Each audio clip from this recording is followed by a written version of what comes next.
soi-même. Le fait que des juniors de 15-16 ans, des net kids, puissent apprendre à des gens qui ont l'âge de leurs parents ou de leurs grands-parents à utiliser le numérique d'une manière transversale, c'est-à-dire les applis, plus les logiciels, plus les réseaux, plus les moteurs de recherche, et qu'en échange, les seniors puissent leur apprendre la contextualisation de l'information, qui rentre comme une infopollution dans leur tête. Leur apprendre qu'il y a des racines fondamentales dans tout ça, l'économique, le politique, le philosophique, le spirituel, le social. Et donc, dans cette coéducation intergénérationnelle, on peut là aussi imaginer et penser que l'éducation est en train de changer d'une manière multidimensionnelle et d'une manière globale. Et ça se pratique dans de nombreux pays du monde, par exemple les grandes universités anglo-saxonnes, donc c'est un peu la base. Et je parlais de l'EPFL, qui est l'abrégé de l'École Polytechnique Fédérale de Lausanne, où Michel a enseigné et fait de la recherche. Ils ont une approche aujourd'hui où ils ont pris à la place des physiciens et des mathématiciens qui dirigeaient l'école jusqu'à présent, des biologistes, 3 biologistes. Pourquoi? Parce que les biologistes, ils ont une vision systémique des interdépendances et sont plus à même de créer des ponts entre les disciplines. Parce que c'est au carrefour des disciplines que naît l'innovation. On a bien besoin d'innovation pour continuer à se développer et à croître dans un sens, et je réponds aussi indirectement à votre question tout à l'heure, dans un sens de croissance immatérielle, de la croissance des connaissances, qui est le futur grand enjeu de nos sociétés, où l'Internet va jouer, l'écosystème numérique et l'Internet, va jouer un rôle fondamental. C'est ça vers lequel nous allons, vers lequel nous aspirons, une société des connaissances, et pas seulement une société de l'accumulation du matériel. Pour peut-être aborder le deuxième volet de ce qu'a introduit Joël Baronnet, j'aimerais qu'on aborde la question maintenant un petit peu de la santé, du vieillissement, de la prise en main de ce qu'on subit. Effectivement, je pense qu'on peut voir. On est face à Janus, hein, il y a deux faces. Un système qui surveille notre santé en permanence, full centralisé, vous l'expliquez quelque part, vous avez mis en place. L'autre versant, c'est les gens s'en emparent et on peut tout à coup avoir la connaissance de l'environnement dans lequel on est. Parce qu'actuellement, on ne sait pas grand-chose de notre environnement. Et en général, quand on l'examine, on a de très mauvaises surprises. Meubles en aggloméré qui font vivre dans l'école, interdites dans les ateliers aujourd'hui, des tas de choses comme ça. Je propose aujourd'hui des dispositifs dans lesquels on utilise ces moyens, les radiofréquences par exemple, qui nous entourent de partout et sur lesquels on ajoute, sur lesquels aujourd'hui on n'a pas vraiment en tant qu'individu les moyens de savoir ce qu'on subit. Et pour moi, cette idée des systèmes autonomes, c'est aussi pouvoir savoir effectivement ce qu'on a.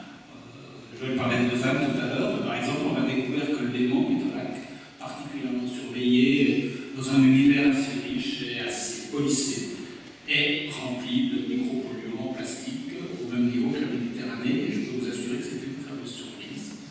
Donc pouvoir effectivement se livrer à ce genre d'examen peut permettre effectivement de prendre en charge sa santé, parce qu'on s'aperçoit aujourd'hui, par exemple, que les courbes de vieillissement en bonne santé ont tendance à s'inverser. C'est-à-dire que, pas partout, mais dans nos pays aujourd'hui, donc effectivement, une reprise en main est certainement nécessaire.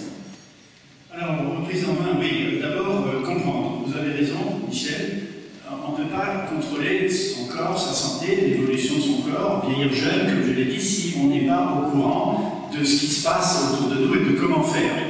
Ce qui se passe autour de nous, nous l'avons appelé avec Stella, ma femme, la malbouffe. En 1979, le mot est resté, il a fait le tour du monde. La malbouffe, c'était plutôt la pléthore alimentaire, en faire trop, manger déséquilibré, trop de graisse, trop de sucre, trop de sel, trop d'aliments raffinés, du pain blanc, des pâtes, des pizzas, du riz blanc, au lieu de manger des produits raffinés, des produits naturels, des produits complets. Ça, on avait appelé ça la malbouffe et on avait donné quelques petites règles. Mais maintenant, la malbouffe, c'est beaucoup plus que ça. Si j'avais écrit dans la malbouffe 2, je parlerais des dangers de l'alimentation, des colorants, des rehausseurs de goût, des produits qu'on met dans les boîtes de conserve, dans les plastiques, qu'on met dans le micro-ondes, qui contiennent du BHT, du BHA, du polyhydroxy, machin truc, qui sont mauvais, qui sont des retardateurs hormonaux endogènes. Donc on sait tout ça, mais qu'est-ce qui bloque le le fait qu'on va l'apprendre et on va se méfier. L'industrie.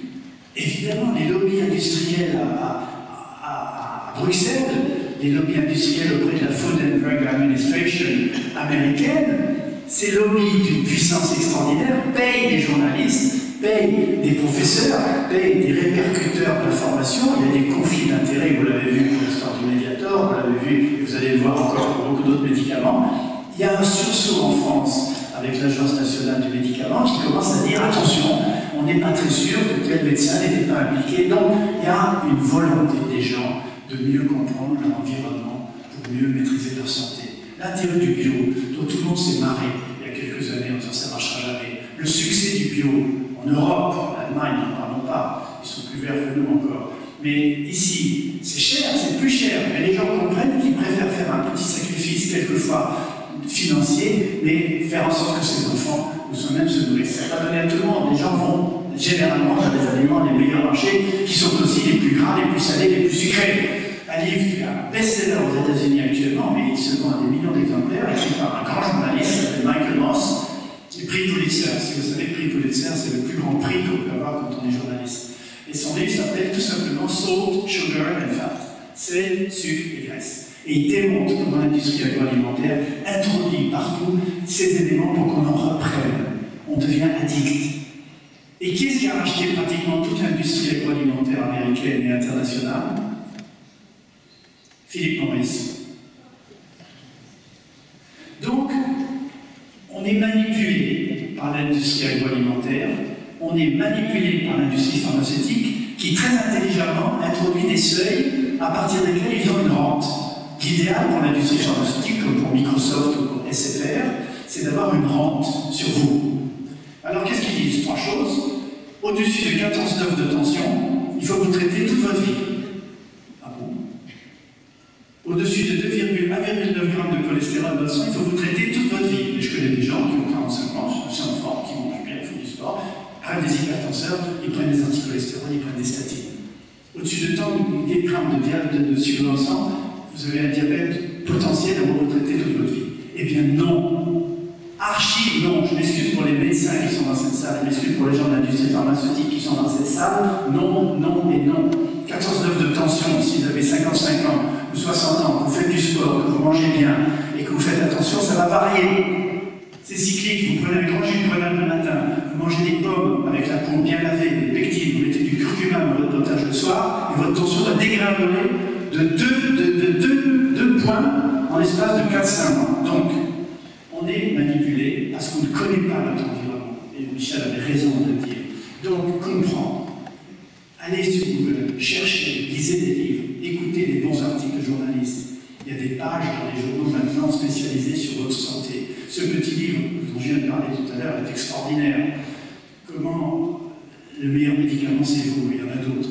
Il y a des livres, l'intestin par exemple. Il y a un livre d'un japonais qui est un grand maître de la nutrition mondiale qui a écrit un livre qui s'appelle « Tout se passe dans l'intestin ». Il a raison. Je vais vous poser une question. Est-ce que quelqu'un peut me dire si il ou elle connaît un nouvel organe qu'on a découvert dans notre corps qui pèse 5 kilos?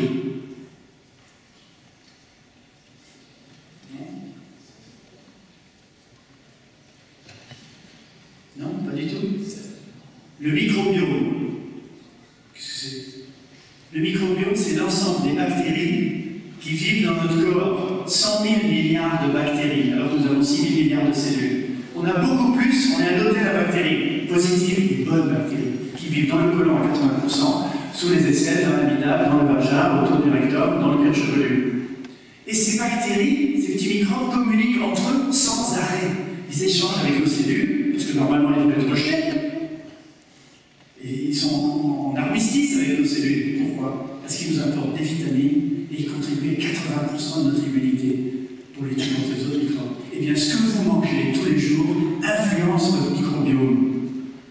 Le microbiome, c'est comme l'humus de la forêt. C'est là où les jeunes pousses vont pousser. Tous les fertilisants, elles sont là. Donc, plus vous mangez équilibré, des fruits, des légumes, c'est vrai, coloré, tout ce qui est coloré, bon, ça contient des flavonoïdes, des fibres, des noix, des noisettes, des amandes, des fruits avec la peau, plus vous rendez heureux votre microbiome, une meilleure santé vous serez et vous vieillirez moins vite.